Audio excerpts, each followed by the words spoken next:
வெள்ளிக்கிழமை September 4, 1187. Ashkelon நகரின் கோட்டை வாசலில் கடல் போல் திருளா நின்றிருந்தது அந்த படையின் தலைவரிடம் சரண் என்று தன்னை ஒப்படைத்தது அந்த நகரம். தமது நீண்ட நெடிய வெற்றிக்கும் சாதனைகளுக்கும் தொடர்பற்ற எளிமையுடன் ஆடம்பரமற்ற எளிய உடையில் குதிரையில் அமர்ந்திருந்தார் சுல்தான் சலாஹுத்தீன் அய்யூபி. 50 வயது, வட்டமுகம், எச்சரிக்கையுடன் பார்வையை செலுத்தும் கூரிய விழிகள், தாடி நரைக்க ஆரம்பித்திருந்தது. தலைப்பாகைக்கு அடியில் வெளியே தெரிந்த தலைமுடியோ கருமையாகவே இருந்தது. போலோ விளையாட்டு வீரரின் லாவகத்துடன் குதிரையை செலுத்திக் கொண்டிருந்தார் அவர். 2 மாதங்களுக்கு முன் நிகழ்ந்து முடிந்திருந்தது ஹத்தீன் யுத்தம். பெருமளவில் படை திரட்டி வந்திருந்த கிறிஸ்தவர்களுடன் நடந்த அந்த போர் வரலாற்று முக்கியத்துவம் வாய்ந்த வெகு முக்கிய போர். சிறப்பான தந்திரம், அட்டகாசமான வியூகம் என்று சுல்தான் சலாஹுத்தீன் களத்தில் புரிந்த வித்தைகளில் எதிரிகள் கொல்லப்பட்டு காயப்பட்டு பதறி சிதறி படுதோல்வி அடைந்திருந்தனர். மாண்டவர்கள் போக எஞ்சியவர்கள் தப்பியோட தேர்ந்தெடுத்த திசை வடக்கு. அங்குதான் தயிர் நகரம் இருந்தது. அது அவர்கள் வசம் இருந்தது. அங்கு சென்று தஞ்சமடைந்தனர் அவர்கள். கிறிஸ்தவர்களின் மனோதிடத்தை அத்தோல்வி மிகவும் முழுக்கி இருந்தது. தெளிவான வெற்றியை ஈட்டிய வேகத்தில் சலாஹுத்தீன் அவர்களை பின்தொடர்ந்து சென்று அந்த நகரையும் கைப்பற்றி இருக்கலாம். பிற்கால சோதனை நிகழ்வுகளும் தவறிவிட்ட அந்த வாய்ப்பை சுட்டிக்காட்டும்படிதான் அமையப் போகின்றன. ஆனாலும் அன்று அவரது முன்னுரிமையை மாற்றி அவரை எதிர் திசையில் இழுத்தது வேறொரு நகரம். அதுதான் ஜெருசலம்.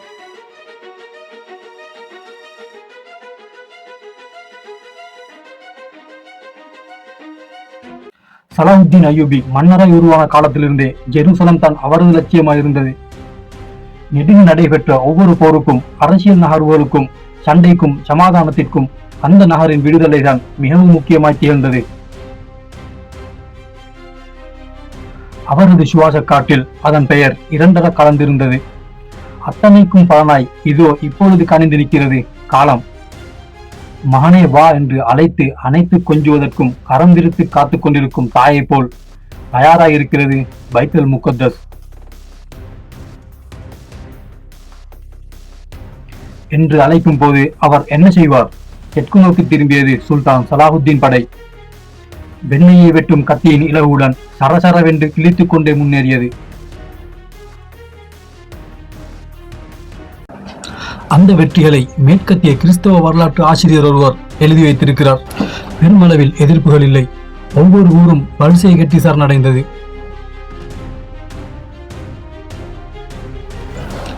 அந்த வரிசையில் முக்கிய இலக்காக அவரது படை இறுதியாக எட்டிய நகரம்தான் அஸ்கலான். கிறிஸ்தவர்களுக்கு அது வெகு முக்கிய நகரம். ஐரோப்பாவிலிருந்து மேலதிக படைகளும் உணவுப் பொருட்களும் ஏனைய அனைத்தும் வந்து அடைய உள்ள அத்துறைமுக நகரை முதுகுக்கு பின்னே வைத்துவிட்டு ஜெருசலத்தை முற்றுகையிடுவது ஆபத்து என்பதால் அஸ்கலான் நகரை கைப்பற்ற முடிவெடுத்திருந்தார் சுல்தான் சலாஹுத்தீன் அய்யூபி. குறிப்பாக சொல்வதென்றால் உட்புறமை படையினரை வழிநடத்தாமல் கடலோர நகரங்களை கைப்பற்றி கொண்டே வந்ததற்கு வெகு முக்கியமான காரணமே அதுதான். அங்கிருந்து 20 மைல் தெற்கே இருந்த கஜாவும் கைக்கு எளிது. அதன் பிறகு அங்கிருந்து கிழக்கே திரும்பி ஜெருசலம் என்பதுதான் திட்டம். சுற்றிலும் உள்ள அனைத்து ஊர்களும் முஸ்லிம்கள் வசமாகிடவே தீவை போல் தனித்து விடப்பட்ட நிலைமைக்கு வந்தது ஜெருசலம். கிறிஸ்தவர்களுக்கு உதவி என்று வர வேண்டுமானால் சில 100 மைல் தொலைவில் உள்ள டயர் நகரம் தான் படை அனுப்ப வேண்டும். ஆனால் அவர்களோ ஹத்தீன் போரில் சந்தித்த தோல்வி அளித்த அதிர்ச்சியிலிருந்து அவ்வளவு எளிதில் மீளக்கூடிய நிலையில் இல்லை. நகரின் உள்ளே சிரியாவின் ஆன்மீக கிறிஸ்தவர்கள் ஆயிரக்கணக்கானோர் வசித்து வந்தனர். அவர்களுக்கெல்லாம் முஸ்லிம்கள் ஜெருசலத்தை கைப்பற்ற வேண்டும், தங்களை ரோமர்களின் திருச்சபையிலிருந்து விடுவிக்க வேண்டும் என்று பெரும் எதிர்பார்ப்பு, ஆசை, பேராவலுடன் காத்து கொண்டிருந்தனர். காரணம், மேற்கிலிருந்து வந்து ஆட்சி அமைத்திருந்த அந்த ரோமாபுரி கிறிஸ்தவர்களுடன் அவர்களுக்கு நெடுங்கவே எட்டிக்காய் உறவு. அவற்றையெல்லாம் பின்னர் கான்ஸ்டன்டினோபிளின் அரசியல் நகர்வுகளை கடக்கும்போது கவனிக்க முடியும். இப்படியான சூழலில் மன்னர் சலாஹுத்தீனை சந்திக்க ஜெருசலத்திலிருந்து அஸ்கலானுக்கு ஒரு குழு கொண்டு வந்தது. அவர்களை வரச் சொல்லியிருந்தார் சுல்தான் சலாஹுத்தீன் அய்யூபி. முஸ்லிம் படைகளின் கொடிகளும் பதாகைகளும் அன்று காற்றில் படபடக்க, அன்று பகலின் ஒளி மங்கிக் கொண்டிருந்தது. காரணம், அன்று சூரிய கிரகணம் வேறு. அதிகாரி ஒருவர் மன்னரை நெருங்கி தூதுக்குழு வந்துள்ள செய்தியை தெரிவித்தார். அவர்களை வரவழைத்ததற்கு காரணம் இருந்தது.